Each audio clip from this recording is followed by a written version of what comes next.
All right, we're live, bud. You go ahead and keep hitting.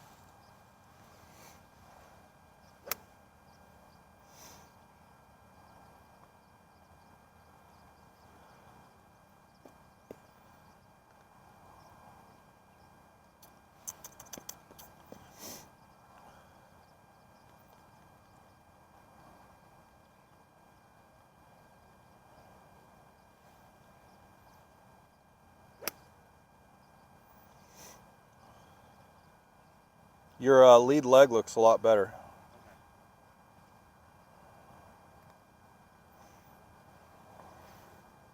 Jeff, come on over here for a second. So, I'm just gonna stand on that side because we're recording. So this is actually a lot better. So you have a nice little shift to the right. To me, at 2, that looks pretty good. So you don't have a reverse hip slide. That looks fine. So face is pretty good. Tilts look good. Center mass kind of follows that. And then you can see as you start turning, your hips start, slightly recentering a little bit better. Still holding the mass to the right, which is decent. And then as you get to the top, that looks really nice. So there's nothing there that looks out of place. I think your hand path looks pretty good. The structure looks nice at the top. Okay, I mean, I don't see anything here that's like, oh my gosh, like that's a little bit of an issue. I think maybe in the long run, this is maybe more of a workout thing. Your trail hip might have a little too much extension in it, but it's fine. Let's see how it reflexes. So then here's your drop of pressure down into the left. There's not a bunch of load in the shaft, if you want to call it that. There's not a lot of angular motion. Pretty good though, like where your hand path is, where the shaft is, that shaft's almost mid-humerus. Lead arm's in like 15 degrees. So it makes sense why you might drop balls by tilting from there. But if you kept the left leg extending and pushing back, see that lines up pretty good separation. The left leg could extend maybe a touch earlier. And see how that lines up pretty quick. And there's not a ton of extension through the ball at that point. So it's definitely a little bias, maybe left and down a little bit. Okay. Good though. Like it's one of these things where, like, are we painting by numbers or are we hitting effective shots? So the only thing I really see, and this is kind of an interesting thing. Go ahead and set up for a minute. So if, we'll leave that there. If the club from 4 to 5 gets wide, okay, that's not something that's necessarily bad. You're probably not going to spray it. So guys that tend to have more pull on the shaft or more load might have a little more of this, okay? So, but, here's the thing. It's like Rory does it, but he gets it out, okay? And he's pretty effectively hitting a driver really well, but it also helps with power. So I think for you, just kind of maybe softening that up a little bit and then see downstream if this leg extends faster and pushes you a little bit more this way through the ball, that would be a good thing. Instead of it kind of, to me, it looks like, for lack of a better word, let me jump in there for a second. So to me, like if this gets to about like 90 degrees right here, and this is here, and it's nice, it's not bad, but then at impact, this lines up pretty quickly, and then you kind of go like this through the golf ball. So you don't have a bunch of like extension through the ball. The leg could go a little faster. But I think that's more predicated on this. So if this just loads a little bit more supple, then this will want to start pushing up and back. Okay. I just feel like I'm a downswing. It's just kind of this way almost. Yeah, and do it not so much with the arms, it's more through the wrists. The wrist. The wrists will load a little bit, Okay. okay? But here's the thing, like, does that really help you play better? Probably not. It's just a vanity thing. Like, you're hitting it straight.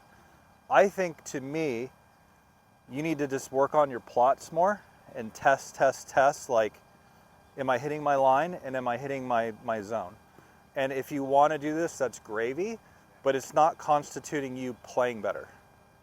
Okay? It might get a couple yards out of an iron or two, but it's a very subjective conversation there.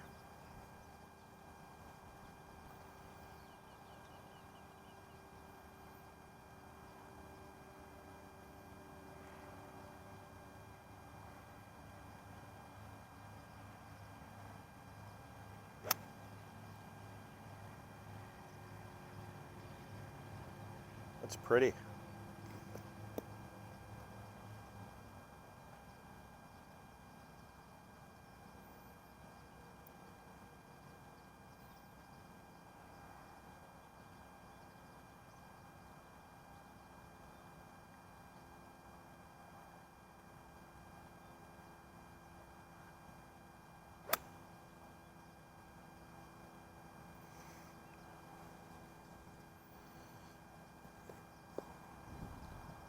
So that mass dropping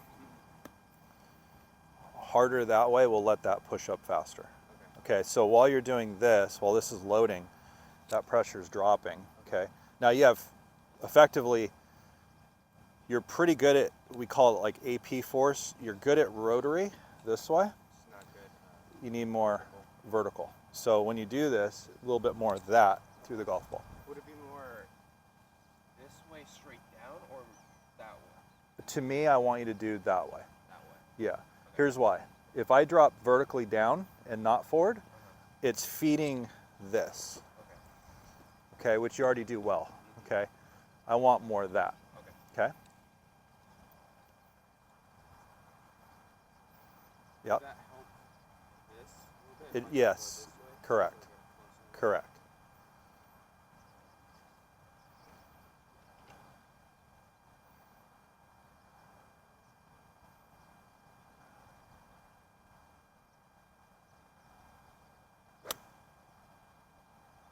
Now see how on your finish your pelvis is more here? Just naturally?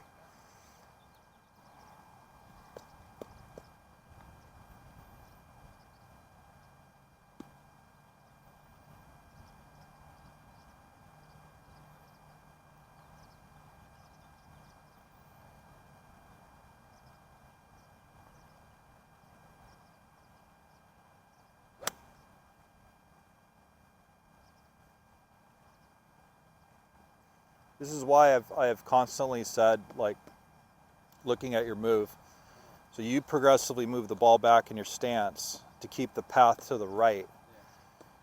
Because when you go to the right and you start to do this, it zeroes things out. Just from like the artistry of golf, like you figure that out through hitting balls, and you hit a lot of balls.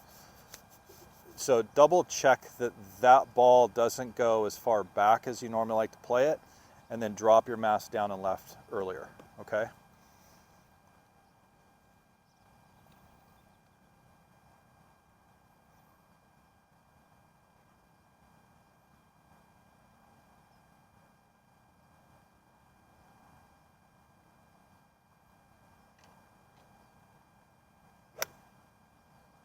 That was very pretty. Okay, now run that map you just did there. This is just for the video.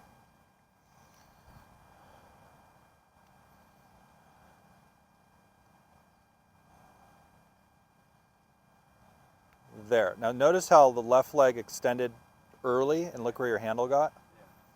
Yeah, don't push it forward. Let this, there you go. So that's naturally kind of feeding that into your brain. So over the long term, it'll start heading that way. And then because this is pushing, it pulls the handle up, because that vertical force that you're somewhat lacking we'll pull the handle up, extend the arms better this way, and then keep the wrist angle from wanting to go into extension too fast.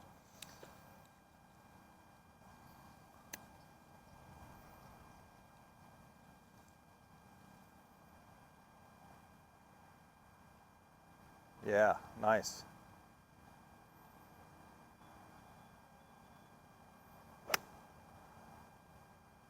Good bottom there, kiddo. All right, so that was easy. So I think the two big things that are kind of a takeaway is this is your pattern, and we're gonna run a test on you right now. I'm not gonna film that because that'll be boring. But we need to kind of test how well your start line is. And then these balls are terrible, so the carry numbers aren't gonna be very good.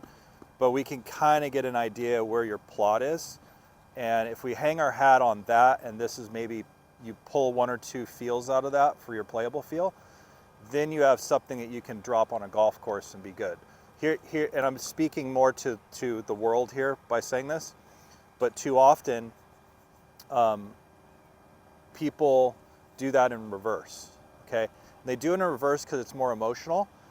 They go, I look at my golf swing, I don't like what I'm seeing, okay? So therefore the result's not gonna be very good. But if you look at guys that are really good, they all have different golf swings. So that doesn't really kind of make sense to me. So you could literally be on one side of the spectrum, you could be Victor Hovland, hit the ball to 150 yards, or you could be Zach Johnson, who are completely different pivots, face angles, everything, and hit the ball at the same target. So I think for you, it'd be pretty wise, like every week, you do it at least twice a week where you're just running those numbers. And then if it's not tight, then you go, oh, okay, what do I need to do? Not the reverse, because it doesn't look good at P2. Like, I don't care. Sounds good? All right.